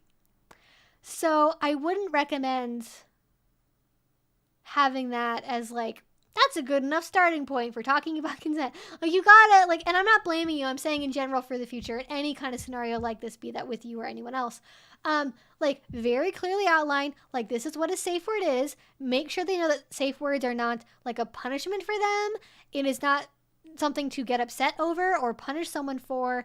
It is a communication tool, and if a safe word has to be used, that should be really seriously evaluated to figure out why did this happen and how can you make sure this doesn't happen again. Understanding that consent follows a specific model that is not fluid and implied and messy and all over the place, look at the Fries model, look at enthusiastic consent. There are tons of options that maybe work for you. I like the Fries model as a starting point because if you don't know, let me see if I can remember them off the top of my head. It is freely given, revocable, informed. What is the E? What is the E of the Fries model? Oh, enthusiastic. Enthusiastic and specific. So, like, the Fries model is a really good way of thinking about consent, where hopefully knowing that they would understand that, like, consenting once to this thing doesn't mean always. And knowing that if you want consent in a more blanket way, you have to have conversations about it first. Making sure they understand negotiation processes, making sure they understand what your boundaries and limits are. And those are not a joke. They're not to be played around in. They're not to be messed with. They are limits. Do not do them unless you have prior permission to play around with them and you have talked about it in detail and you want to play with those things on purpose in a more controlled setting. That is personally what I would do. But yeah, it can be really hard. Like, not even, I think people think the hard part of getting into kink is like the idea of kink and like being comfortable with hitting or slapping or spanking or floggers or whatever else. I think in my experience,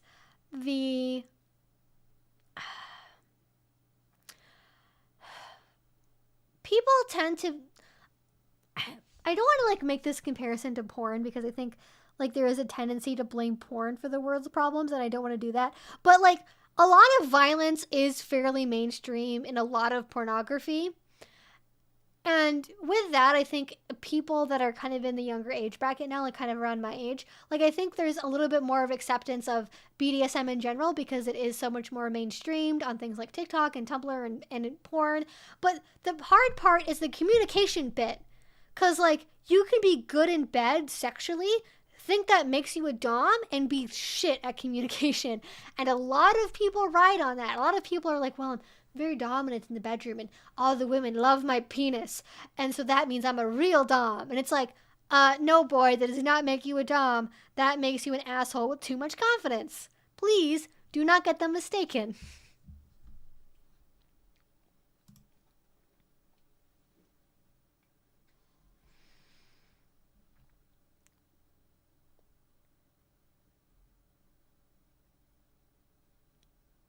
And I would also say that, like, to be clear, I think there are potential scenarios where a safe word might be used, where another tool might be better used instead. Like, I think, Hi, honey. How you doing? Hi, my sweetie pie. Hi. Thank you for joining me again. You want to come up? You want to get pets? If you come up again, I can give you more pets, you know. That is part of the deal. You want to come back up there? You're moving. You're moving. I cannot get to you. Hi, little girl. You want to come up? Boop. There, you try to jump. Hello, baby. Pumpkin baby again. Look, are we twinsies? Look at us. We're such little twinsies. Okay. Yeah, so I think there are scenarios where, like, safe words might be used when other communication tools might be necessary. I know some people that have used safe words and do that repeatedly when they don't really mean it. Like, they say safe word because it's like edgy, but what they really mean is like the usual battery of like, no, stop, please don't, mercy, where it's like, it's just like a pain processing tool of like, this is feeling really intense and I need to let that out. And that has caused problems because it turns out if you just burst out saying safe word 5 times, people are going to try to intervene because that is what we have been trained to do as a community. And I think that is a good thing. But I would say that's much more uncommon than people using safe words and not having it be listened to even when they are serious. And ideally, you should be going slow enough into kink and you should be trying out things one at a time, going slowly, lots of check-ins, lots of breaks afterwards, aftercare, communication afterwards. Like, all that should be going slowly enough to where hopefully, even if you do safe word, that doesn't like get repeated again immediately. And that you should be doing enough other check-ins during the scene to where you can catch things going badly before it gets to the point of having a safe word. And I've talked about this in the, I have a little bit of an older video. It's like maybe 2 years old. I have a video that's like the trouble with safe words, and you should check it out if you haven't yet. And I talk about this idea in there a little bit, which is like safe words are only as good as the people who use them and the practice you have using them. And people very oftentimes use safe words as an excuse to not pay attention to body language or other forms of communication. And so you have people that are like, oh, she didn't safe word. But like there were 1,000 other nonverbal signals that were going on, from the fact that maybe they went from really loud to really quiet, or they were really physically thrashing around and struggling, to going completely still, or they never usually cry and they started to suddenly cry. Like that might not even be a safe word scenario, but because you didn't check in and it went even farther, things ended up going very badly. And when a change in behavior happens, a change in processing happens that is unusual, that you haven't talked about before, that you're not aware of, like you should be checking in. And even if things are going really well, it is worth checking in so that way you can affirm that like things are going well. And that doesn't make you less domly or less good to like check in and be like, yeah, do you like that? Like you can make it dommy, you can make it sound like appealing and sexy, but some people just don't know how to do that, I guess. Some people just don't get it, being some people just don't get it. Okay, one more thing, and then we're gonna wrap up.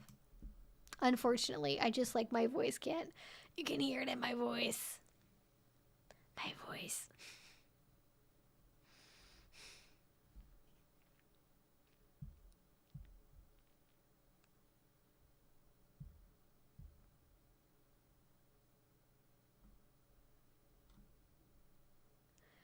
I mean, listen, being emotional, at one point I had one person in my life that was Pisces and one person in my life was a Scorpio. So like it was just like water energy, like fucking constantly.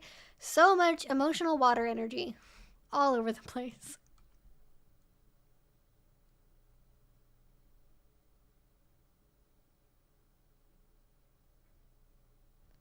Is it just me, or are the older horror movies more creepy because of the bad quality? Either it's frightening or desperately laughable. I don't really watch a lot of older horror movies, but I can see that has that like pastiche to it, you know?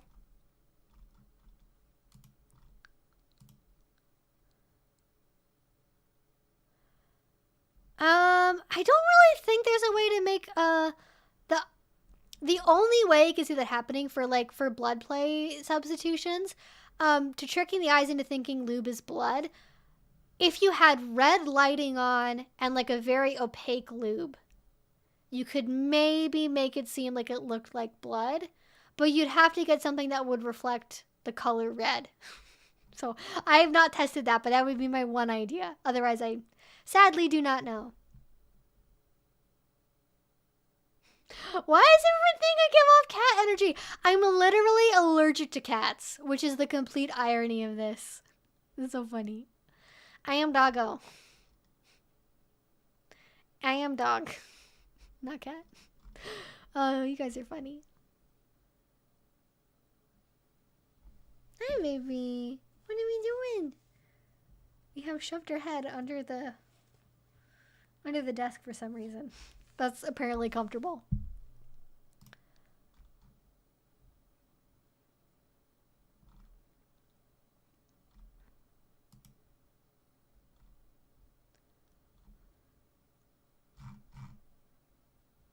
All right. I think we're going to go ahead and wrap up here in a second. But thank you guys so much for hanging out with me. I have very much enjoyed this. Thank you for allowing me to rant. It is appreciated. It is appreciated. Let me see. I feel like there was like one more question. I'm trying to find it again right now. Oh, would you consider doing a video on mental bondage? You mentioned that one in a recent video. Definitely. I would love to do a video on mental bondage. It is on the eternal list of 10,000 ideas. So I am sure I will get to it eventually, but it may take a little while. I am glad that I don't run out of ideas. There's always more to talk about. So it'll come out at one point or another, I'm sure.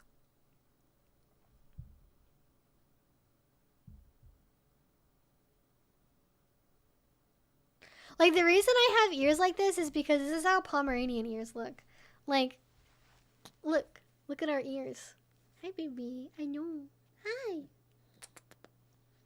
Like, or like that's like the Pomeranian breed standard, right? Is like small triangular ears.